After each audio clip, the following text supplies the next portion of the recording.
तो आज हम पढ़ेंगे पाठ नंबर 7, साइकिल की सवारी। क्या पढ़ेंगे?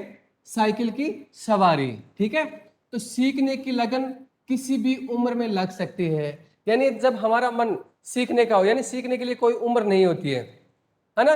तो लगन है सीखने की, वो कभी भी हो सकती है। सुदर्शन जी की इस हास्य कहानी में यह दर्शाया गया है कि जीवन की आपाधापी में छोटी मोटी गलतियां हास्यास्पद स्थिति पैदा कर देती है। तो सुदर्शन जी की जो हास्य कविता यानी हंसी की जो कहानी है, उसमें क्या होता है, इसमें यह दर्शाया गया है कि जीवन की आपाधापी यानी जीवन की जो भागदौड़, अपने जीवन में जो भागदौड़ है, उस भागदौड़ में जो छोटी मोटी जो गलतियां होती है ना, वो क्या हो जाती है, एक हास्य का रूप ले लेती है, यानी एक हंसी का रूप ले लेती है। तो देखो इसमें किस प्रकार हंसी का रूप ले लेती है, आओ देखते हैं। शायद सन 1942 की बात है। बैठे बैठे ध्यान आया कि चलो साइकिल चलाना सीख लें, है ना। तो बात किस समय की है? 1942 की बात है। ठीक है।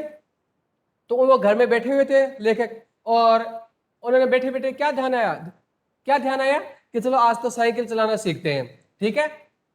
इसकी शुरुआत यूं हुई कि हमारे लड़के ने बिना बताए ये विद्या सीख ली और हमारे सामने साइकिल पर सवार होकर निकलने लगा। तो ये इसकी शुरुआत कैसे हुई कि भाई वो साइकिल चलाना सीखना चाहते हैं? तो इसकी शुरुआत कैसे हुई? तो जो उनका लड़का है, उन्होंने क्या किया, बिना बताए ये विद्या सीख ली थी। कौन सी विद्या? साइकिल चलाना, है ना। तो साइकिल चलाने की जो विद्या है, उन्होंने क्या की, अपने आप सीख ली। और एक दिन क्या हुआ, वो हमारे सामने से यानी लेखक के सामने से वो साइकिल लेकर उसके सवार होकर निकलने लग जाता है ना। सोचा क्यों हमें जमाने भर में फिसड्डे रह गए। तो लेखक क्या सोच रहे हैं, हम इस जमाने में क्यों फिसड्डी रह गए, यानी हम क्यों पीछे रह गए, है ना।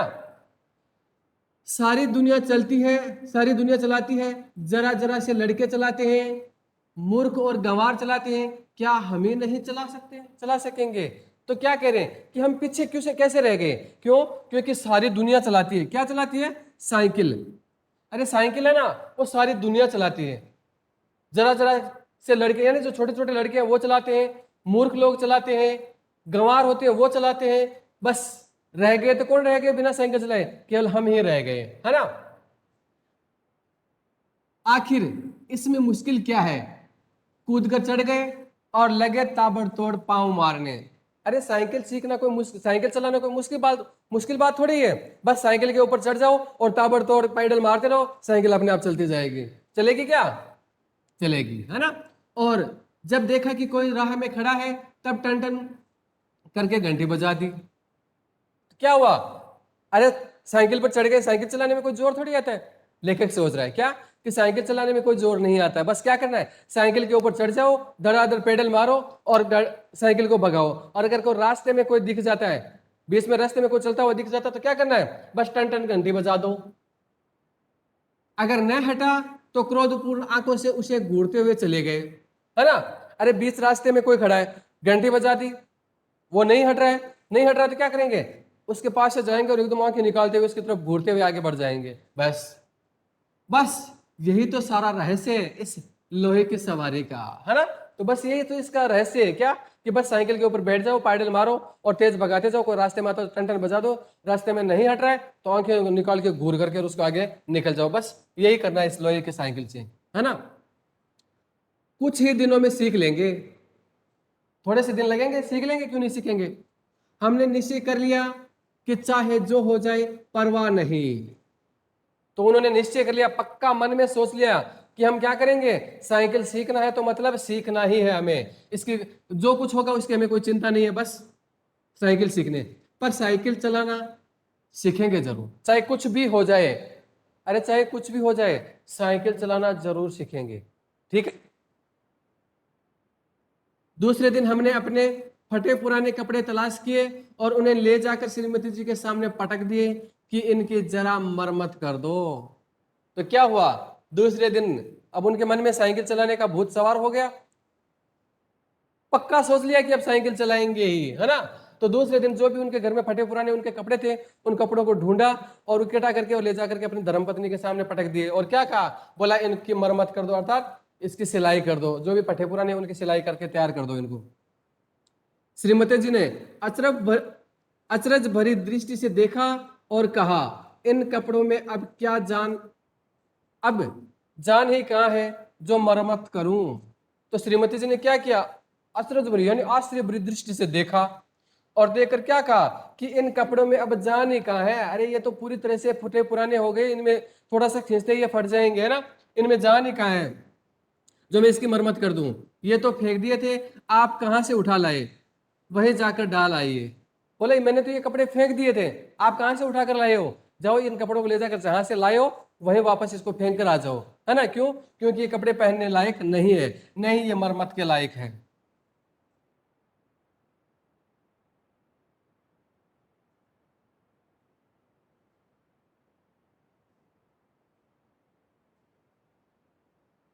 हाँ, डाल आओ। तो हमने मुस्कुराकर श्रीमती जी की तरफ देखा और उनसे कहा, तुम हर समय बहस मत किया करो, आखिर मैं इन्हें ढूंढ डांड कर लाया हूं, तो ऐसे ही तो नहीं उठा लाया, इन्हें सीकर ठीक ठाक कर दो, है ना। तो श्रीमती जी ने कहा ना, अरे लेखक की पत्नी ने कहा ना कि जाओ जहां से ये कपड़े उठा के लाओ वहीं रख दो, क्योंकि ये किसी काम के नहीं है। तो लेखक ने एकदम मुस्कुरा करके क्या कहा, बोला कि मैं ये कपड़े लाया हूं तो कुछ सोच समझ कर ही लाया हूं, हर समय तुम बहस करने ही लग जाती हो, हर समय तुम क्या करती हो, बहस मत किया करो। और आखिरकार मैं इन्हें ढूंढ डांड कर लाया हूं तो क्या करना है, मैं किसी न किसी काम के लिए लाया हूं, है ना, कोई ना कुछ सोच कर ही लाया हूं, है ना। इसे सीकर यानी इनकी सिलाई करके ठीक कर दो इनको, ठीक है। श्रीमती जी बोली, पहले बताओ कि इनका करोगे क्या। बोला मैं ठीक तो कर दूंगी, लेकिन पहले ये बताओ कि इन कपड़ों का करोगे क्या, क्या करोगे इन कपड़ों का। आखिर उन्हें बताना ही पड़ा कि रोज रोज तांगे का खर्च कम तांगे का खर्च मारे डालता है, साइकिल चलाना सीखेंगे। हमने जरा रौब से कहा। तो क्या कहा उसने, अरे लेखिका वो क्या लेखक की पत्नी ने पूछा ना श्रीमती जी ने कि भाई पहले ये बताओ कि इन कपड़ों का करोगे क्या। तो उन्होंने क्या कहा, बोला आखिरकार उनको बताना पड़ा, यानी मजबूर हो गए कि अगर आप नहीं बताओगे तो मैं कपड़ों की सिलाई नहीं करूंगी, कपड़े तैयार नहीं करूंगी, है ना। तो वो क्या कहते हैं, वो कहते हैं कि रोज रोज तांगे का जो खर्च है उससे मैं पूरी तरह से परेशान हो गया हूँ, यानी बहुत ज्यादा खर्चा लगता है तांगे। अरे जब वो जाते थे ना मार्केट या ऑफिस या कहीं भी जाते थे तो उनको तांगा लेना पड़ता था और तांगे वाले के पैसे लगते थे, खर्च लगता था। तो वो क्या चाहते हैं कि मैं साइकिल चलाना सीखना चाहता हूँ, और वो भी बड़े रौब से यानी बहुत ही गर्व से कहते हैं तांगा चलाना सीख रहा हूं मैं, वो तांगा क्या सॉरी साइकिल चलाना सीख रहा हूं, है ना। आखिर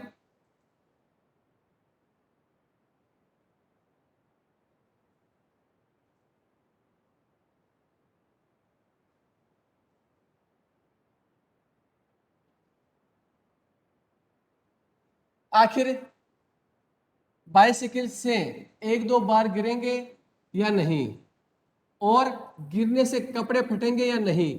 जो मूर्ख है वे नए कपड़ों का नुकसान कर बैठते हैं, जो बुद्धिमान है वे पुराने कपड़ों से काम चलाते हैं। तो उन्होंने क्या कहा कि बाइसिकल यानी मैं जो साइकिल चला रहा हूं ना, तो उससे एक दो बार गिरूंगा या नहीं गिरूंगा ये पता नहीं है, गिरने से कपड़े फटेंगे या नहीं फटेंगे ये भी पता नहीं है। लेकिन वे लोग मूर्ख होते हैं जो नए कपड़े पहन करके और इस तरह के काम करते हैं, यानी साइकिल वगैरह चलाया करते हैं। क्यों, क्योंकि जो नया नया सीखने वाले होते हैं वो कई बार पढ़ते भी हैं, कपड़े भी फट जाते हैं, लगती भी है ना। तो वो कहते हैं क्या कि मैं नए कपड़ों का नुकसान नहीं करना चाहता हूं, है ना, इसलिए मैं उन्होंने क्या किया, जो बुद्धिमान लोग होते हैं वो क्या करते हैं पुराने कपड़ों से ही काम चलाते हैं। तो लेखक क्या है अपने आप को बुद्धिमान कह रहे हैं। मालूम होता है हमारी इस युक्ति का जवाब हमारी श्रीमती जी के पास नहीं था। जो उन्होंने युक्ति युक्ति यानी उपाय, जो उपाय बताया था ना कि पुराने कपड़े पहन करके मैं साइकिल चलाने जाऊंगा, है ना, साइकिल चलाना सीखूंगा, तो इसका जवाब उनके पास कोई जवाब नहीं था, क्योंकि उन्होंने उसी समय उन कपड़ों की मरम्मत शुरू कर दी, है ना। अरे कपड़ों की इतनी बात सुन करके और लेखिका ने क्या, लेखक की पत्नी ने क्या किया, उन कपड़ों की मरम्मत शुरू कर दी, यानी उनका सिलाई शुरू कर दी जहां फटे पुराने थे, है ना। क्यों, क्योंकि उसके पास कोई जवाब नहीं था कि उसे क्या कहूं आगे, है ना।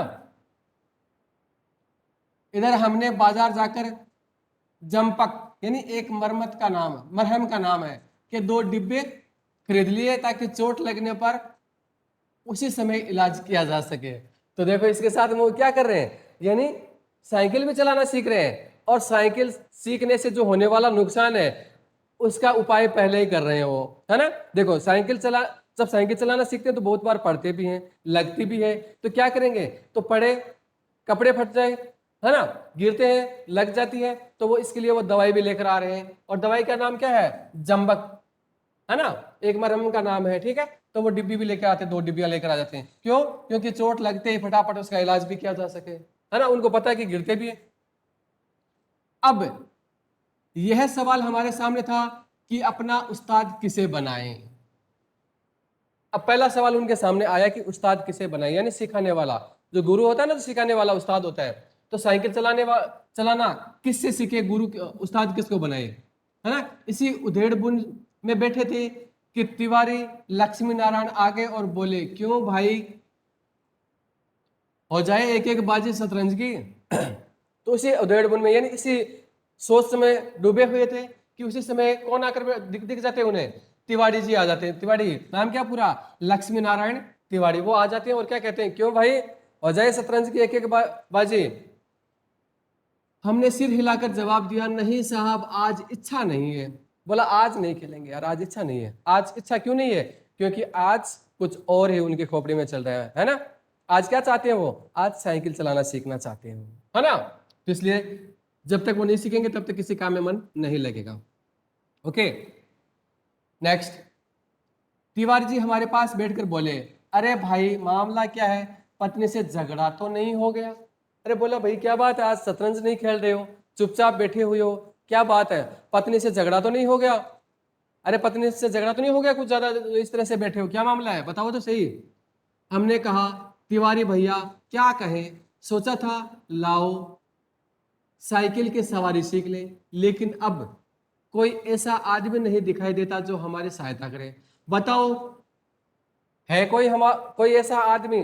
तो उसने क्या कहा, लेखक ने क्या कहा कि भाई, हमने कहा, लेकिन तिवारी भैया क्या कहें, बड़े सोच में है कि लाओ हम साइकिल की सवारी सीखना चाहते हैं, अरे साइकिल चलाना सीखना चाहते हैं, है ना, लेकिन अब ऐसा कोई भी आदमी मुझे दिखाई नहीं दे रहा है जो मेरी इस साइकिल सीखने में सहायता कर सके, है ना। अब बताओ, कोई ऐसा आदमी है क्या, कोई ऐसा। तो लेखक का जो मित्र है, कौन, लक्ष्मी नारायण तिवारी, वो कहते हैं, आदमी तो ऐसा है एक, लेकिन वह मुफ्त में नहीं सिखाएगा, वह कुछ फीस लेगा, दे सकोगे। तिवारी जी ने बताया, तो तिवारी जी ने क्या कहा, तो तिवारी जी ने बताया कि हाँ, एक आदमी है ऐसा जो आपको साइकिल सिखा सकता है, लेकिन वो मुफ्त में नहीं सिखाएगा। क्या करेगा वो, कुछ ना कुछ फीस लेगा। क्या तुम फीस दे दोगे, अगर फीस दे दोगे तो अभी आ जाएगा। कितने दिनों में सिखा देगा। हमने सवाल पर सवाल दाग दिया, है ना। तो लेखक ने भी क्या किया, दूसरा सवाल लगा दिया, क्या, कि भाई कितने दिनों में सिखा देंगे। अरे साइकिल है वो हमें कितने दिनों में सिखा देंगे। यही 10-12 दिन में, तिवारी जी बोले। तो तिवारी जी ने क्या कहा, तिवारी जी ने कहा कि यही कोई 10-12 दिन में सिखा देगा भाई। कितने दिनों में, 10 या 12 दिन में, ठीक है। और फीस क्या लेगा हमसे, हमने पूछ लिया। तो लेखक है वो पूछ रहे कि भाई फीस क्या लेगा हमसे। औरों से 25 रुपए लेता है, मेरे कहने पर 20 रुपए लेगा, तिवारी जी ने बताया। तो तिवारी जी ने क्या कहा कि जो साइकिल सिखाने वाला है वो औरों से कितने रुपए लेता है, 25 रुपए लेता है, लेकिन मैं कह दूंगा तो 20 रुपए में काम हो जाएगा, ठीक है।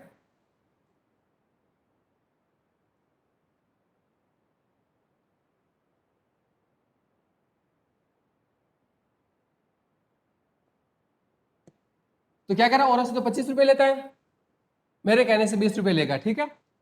10 दिन के 20 रुपए, अर्थात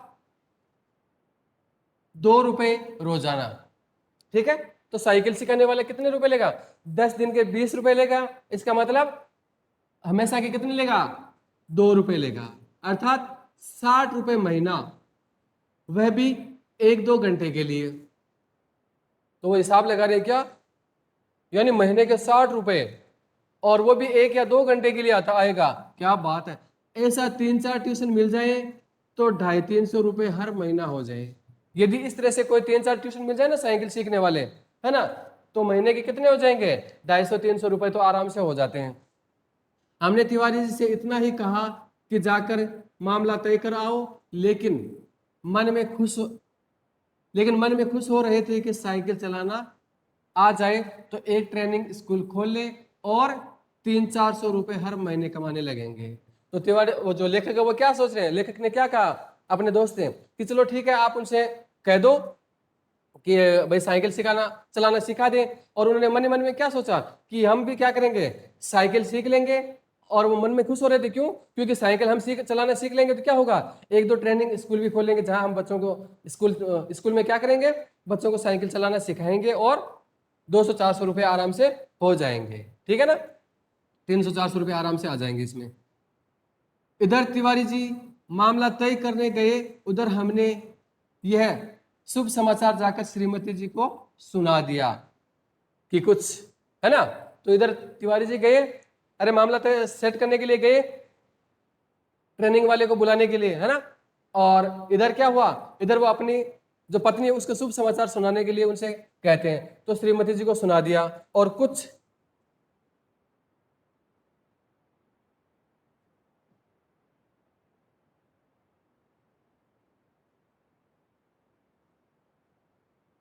कुछ ही दिनों के बाद हम एक ऐसा स्कूल खोलने वाले हैं जिससे 300-400 रुपए महीने की आमदनी हो जाएगी, है ना।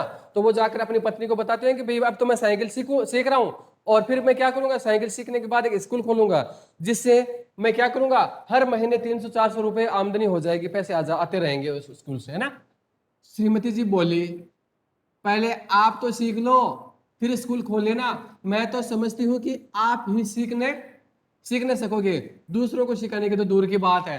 तो श्रीमती जी ने क्या कहा, अरे लेखक की पत्नी ने क्या कहा, लेखक की पत्नी कहा कि पहले आप तो सीख लो, मुझे तो लगता है कि आप भी नहीं सीख पाओगे, दूसरों को सिखाने की तो दूर की बात है, पहले आप सीख लो, उसके बाद सोचना कि दूसरों को सिखाने की बात। यानी उन्होंने खुद ने साइकिल चलाना सीखा ही नहीं और दूसरों को सिखाने की बात आ रही है भाई यहाँ पर, है ना।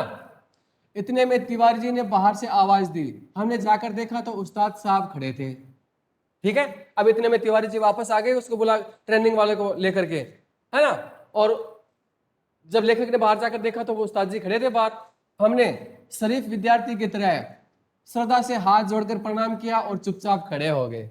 जैसे कोई सिर्फ अच्छा स्टूडेंट होता है ना, वो क्या करता है, एकदम चुपचाप जाकर के ऐसे हाथ जोड़ करके खड़ा हो जाता है ना, विनम्रता दिखाता है। तो उसी तरह से ये भी एक स्टूडेंट की तरह शरीफ बन के और क्या हुआ, विद्यार्थी की तरह श्रद्धा से हाथ जोड़ करके उनके सामने खड़े हो जाते हैं प्रणाम करके, है ना।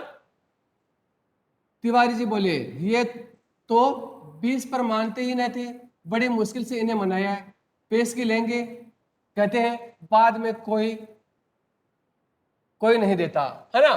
तो तिवारी जी ने क्या कहा कि ये तो 20 रुपए में मान ही नहीं रहे थे, मैं तो जैसे जबरदस्ती करके इनको मना कर लाया हूं, है ना, बहुत ही मुश्किल से इनको मनाया है ना। अरे भाई हम देंगे, दुनिया लाख बुरी है लेकिन फिर भी भले आदमियों से खाली नहीं है, 20 रुपए तो चीज ही क्या है, बस एक बार हमें साइकिल चलाना सिखा दे, फिर देखो इनकी क्या क्या सेवा करते हैं, है ना। तो फेस की यानी कुछ एडवांस लेते हैं ना, अरे कोई भी काम करते तो उससे पहले एडवांस लेते हैं, है ना। तो उन्होंने भी एडवांस लेने की बात की, तो उन्होंने कहा चलो ठीक है मैं दे दूंगा, दुनिया में सारे बुरे लोग ही नहीं है, कुछ मेरे जैसे अच्छे लोग भी है ना, 20 रुपए क्या चीज है, अभी दे देते हैं, है ना। लेकिन आप मुझे एक बार साइकिल चलाना सिखा दो, उसके बाद देखो मैं आपको क्या क्या देता हूं, है ना। मगर उस्ताद साहब माने नहीं, वे बोले फीस पहले लेंगे। क्या लेंगे, फीस पहले चाहिए हमें तो बस। क्यों, क्योंकि बाद में सीखने के बाद या कुछ दिनों बाद में कहेंगे भाई आप तो अच्छे नहीं सिखाते हो, आप नहीं सिखाओगे, ये नहीं, है ना। और यदि आपने नहीं सिखाया तो, हमने पूछा, है ना। तो उस्ताद ने क्या कहा, बोला कि आप पहले फीस आप दो। लेकिन लेखक ने क्या कहा, चलो फीस तो दे दूंगा, लेकिन बाद में आपने नहीं सिखाया तो उसका क्या होगा फिर, है ना। नहीं सिखाया तो फीस लौटा देंगे, वे बोले। तो उस्ताद ने क्या कहा, बोला यदि हमने आपको साइकिल चलाना नहीं सिखाया तो फीस वापस कर देंगे, है ना। तो इस तरह से उन दोनों के बीच में आपस में बातचीत होती है। ओके, बाकी का चैप्टर हम कल पढ़ेंगे।